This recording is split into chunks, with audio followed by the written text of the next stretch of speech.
How to Grow Your E-Commerce Business podcast. I'm here with Tyler DeLarm from UnDigital, and we're going to discuss how to optimize your unboxing experience. So, Thanks for having me, Trevor. welcome to the podcast. Um, what is unboxing? Let's start from the basics.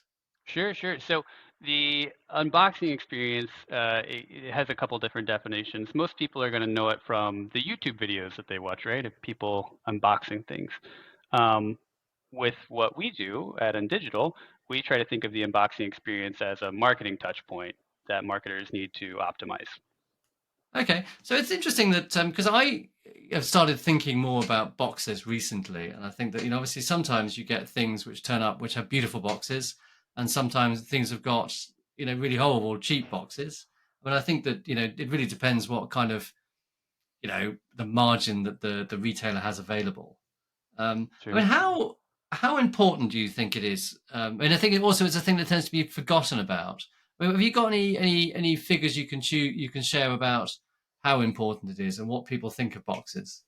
Sure. So your unboxing experience, whether it's a box or a slip, um, it is quite significant because you're taking basically well, let's compare it to another touch point, like your email, right? Like everybody gets emails, they're inundated with emails. They may not even pay that much attention to them. Your unboxing experience, however, is like a near 100% open rate. People are excited to get Yeah. their Well, package. by They're excited. definition, you're going to be pretty worried if it doesn't have 100% open rate. Exactly. Yeah. So the fact that more marketers are using it as a touch point, it's kind of mind-boggling in some ways. Uh, I think if people are going to consider their unboxing experience and the value it has, what they really need to do is dig into what their current reorder rate is and maybe just try dropping in some inserts on their own and figuring out, well, how much did that lift their reorder rate, or like put some marketing in it of some sort. Whether you have a slip, whether you have a brown box, like you've got to do something to test the way you can optimize that reorder rate. And if you do it successfully, you can move your reorder rate from whatever it is today to like plus 15%. Um, and for some companies, that may not be enough to move the needle. But for most companies, if you were to say, hey, you get 15% more reorders out of this, that would be a significant revenue for them that they're like, yeah, we absolutely should be doing this. Okay, so what would you think is a kind of a baseline level? I mean, I don't know. I suppose it varies a lot by category. I Yeah, mean, yeah. my experience. I mean, um, would you find that it makes it makes a significant difference if you have inserts and does it depend on the offer as well, presumably? Oh, certainly. Yeah, the offer has a lot to do with it, depending on the industry, I suppose. So, like if you're running a luxury brand, right? Like you're not going to have a lot of uh, like discount incentives, and luxury brands generally don't want to do that. What they might do instead is create like personalized handwritten notes that they send to people, um, to just kind of level up that experience. And the offer plays into it, the industry plays into it, your audience plays into it. It just depends on who you're targeting and what you're targeting them with. Okay, so what do you think are the kind of entry level things that unbox? I mean, what can everyone do today? What to start creating a better unboxing experience? Well, first, I mean, you got to look at the box you're shipping in. Is it appropriate for the products that you're shipping? Is it arrive looking like garbage? Are you taking care of the inside, like whether you're branding it or putting it in a package that makes sense?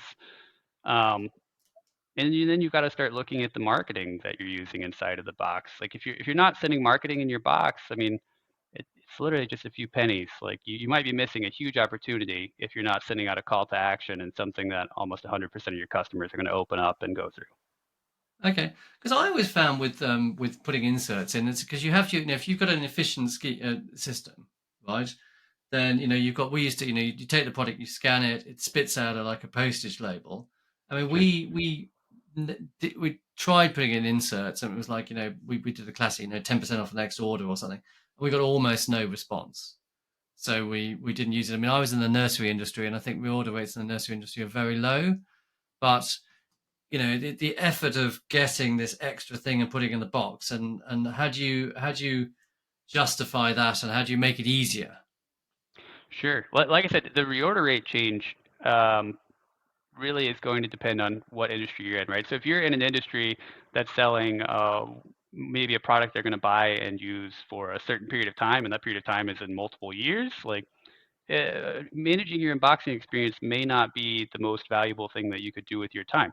It just depends on how much that lift matters to you. So like everybody's got to figure out, if I moved my reorder rate up 15% from where it is today, is that going to be financially viable for me to do this other thing?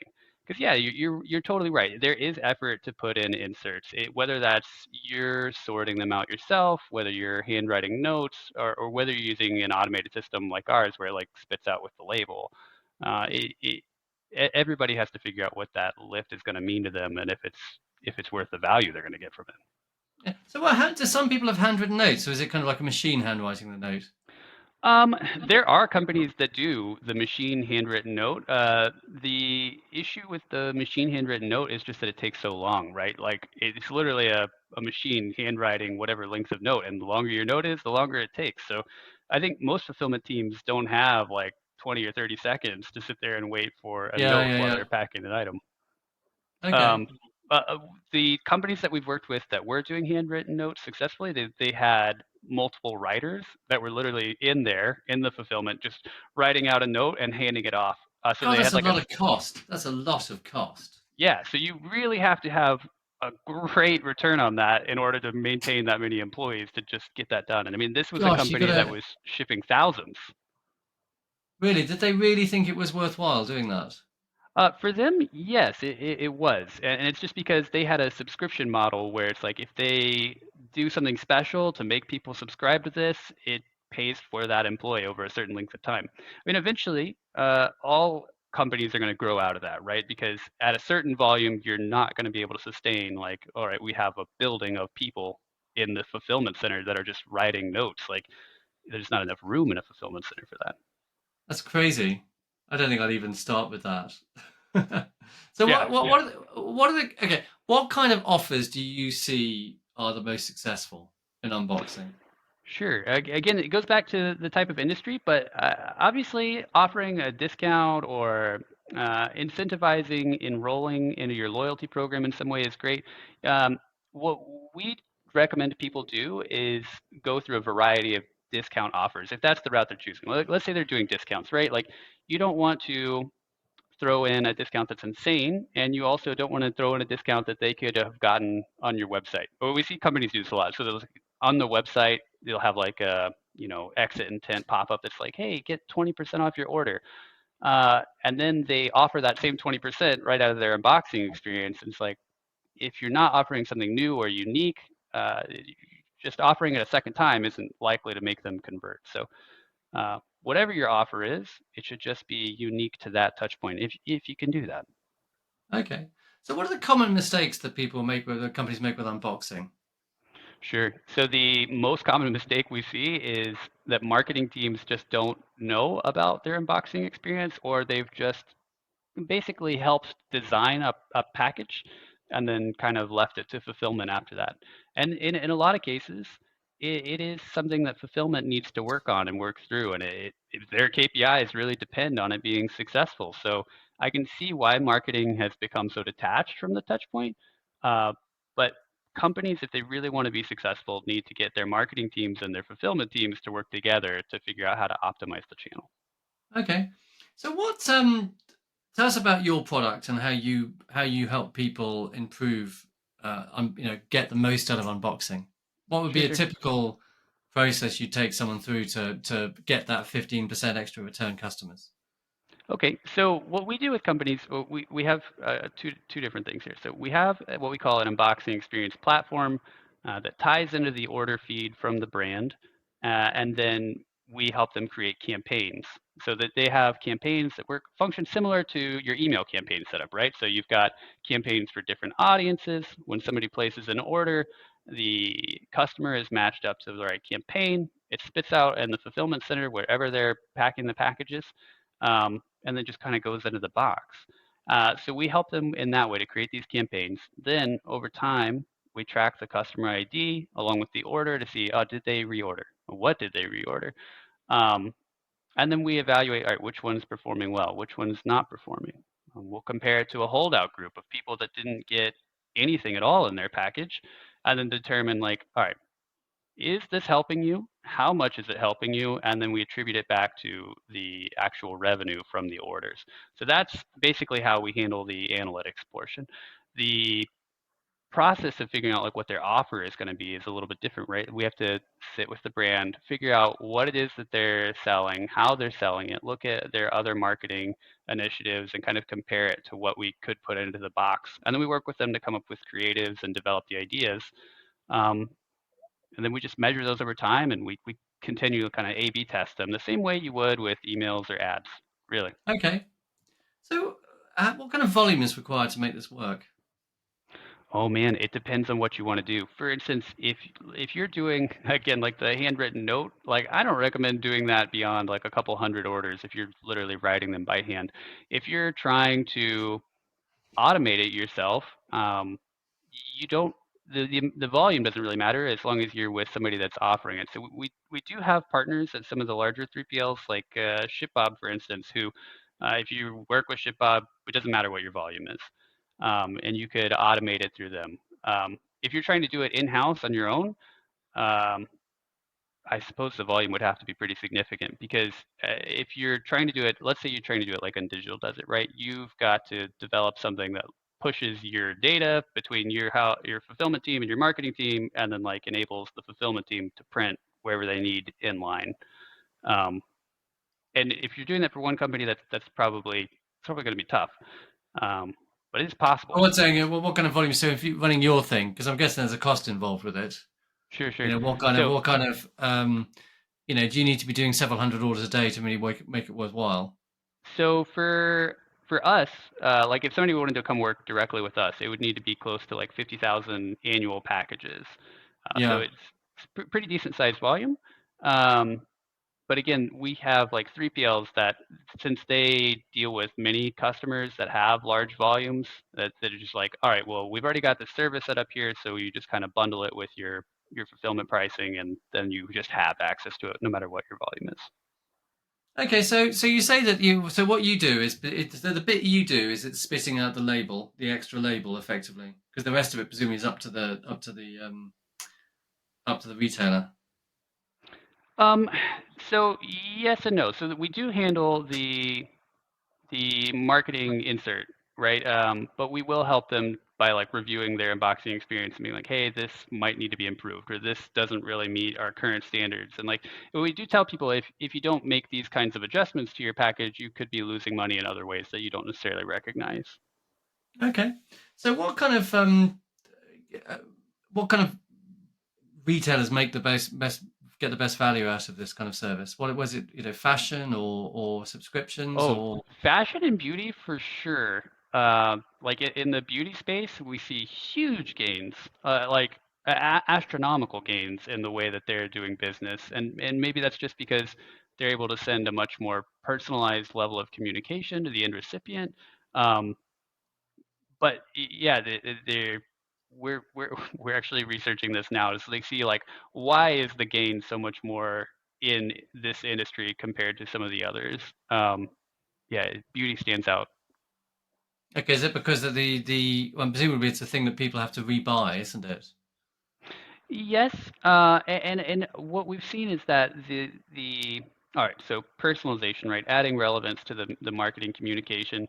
Um, we found that it's actually been huge in generating brand loyalty. So the people that have to buy it over a certain frequency, like makeup, for instance, like they often come back if they were convinced essentially that the product worked well for them.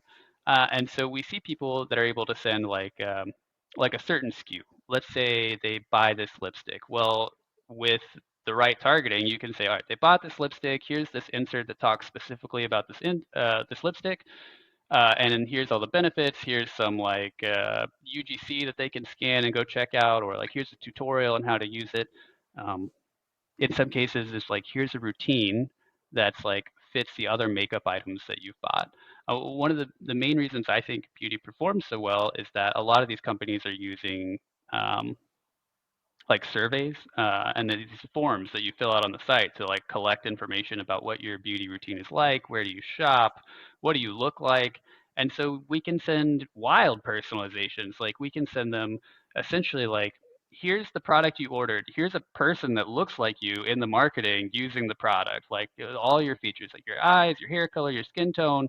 And so you can adapt the marketing in really significant ways. Or like one example that we used the other day was like they had a significant number of people that were ordering that were from a Spanish speaking community. And so they were able to isolate those people that use the Spanish version of their website. And then so all the marketing that goes out in their packages is in Spanish, um, versus just like sending the same, English pamphlet to everybody that they have order from them. Okay. Okay. So is that the kind of thing you do a very personalized slip as in into the extent of just having someone's a different image on each slip? Oh yeah, yeah. So a lot of people can start with what we call like a global audience, where it's like, oh, we created these campaigns for the first 8 orders or something, and then they move from a global audience to these broad categories, which is like people who ordered this type of item. And then once they've got those in place, then they move like into more niche and niche audiences, where you're progressively building out something that hopefully the end recipient receives and they're like, wow, this is tailored to me specifically. And yeah, and it can be things from, the model that's presented on the image, or the graphics that comes. It can be the product, it can be the recommendations. Um, we help people do in-package personalization in a way that I don't think most other people could on their own. Okay. So what does it? I mean, how much does it cost per unit to send out something like this? Well, the cost per unit actually varies quite a bit, because some people want to use the cheapest possible paper, and then some people are like, how do we get the most nice premium thing that they possibly can? And depending on their fulfillment process, they may have an insert that's printed at a pack station, or they may have an insert that's printed down the line before they're like getting a stack of orders to go fill. Or they might have a conveyor belt system that automatically packs things, and then it has to be worked into that. So the cost per unit just depends on a lot of variables. On the low end, man, I genuinely I don't have a good reference, because I'm going to say something here and then somebody's going to come and be like, hey, Oh yeah, this yeah. was This is the why price I heard. And then why I is have my to go back question? and explain to them like, yeah, that's the price you heard, but that's for a different set of variables. So you really don't want to do this. Okay, cool. This has been very interesting. It made me think a lot more about boxes and the experience. Tell me, when you're thinking about unboxing stuff, what are you thinking about? What you got any recommendations for us that you know the things that have inspired you recently, books or films or anything we should get Oh, involved with? well, I mean, related to unboxing, I actually purchase a lot of different experiences from major brands to kind of review their experiences. Um, and there are some really good ones that we get. Tatcha is a good example, like Who is sorry? Tatcha. What do Um, they do? so they provide beauty routines, and they have a really great packaging. Who else? Glossier has pretty great stuff. I mean, there's a lot of beauty brands out there that are doing the unboxing experience great. So if you're looking for ideas on your unboxing experience, just order some beauty products from the bigger brands and just look at their packaging, because it's always pretty nice. Okay, cool. What about outside unboxing? Have you what do you do when you think? What do you do when you're not thinking about unboxing? I have the coolest 5-year-old daughter on the planet, and we play a lot of dolls. You Right play now we're in a dolls, okay. Monster High phase combined with superheroes. So we got a lot of Monster High characters that are fighting off the Joker. There's like an elaborate setup in the dollhouse at the moment. Like there's Cool. a lot of that going on. And where'd you get your shirt from? I love it. So this one I think came from Express. My mom got it for me for my birthday. Have you got a selection of is it a Hawaiian shirt? Or is it just a It, well, so I have a closet full of floral, like floral that's suits, floral floral is shirts. I don't know when my floral obsession started, but yeah, I do love floral. real men wear floral. That's why that's fine. That's Yeah. right. Tyler, great to talk to you. Thanks very much. It's been very Thank you so interesting. much, Trevor. Bye Hope you have a good bye. day. Bye.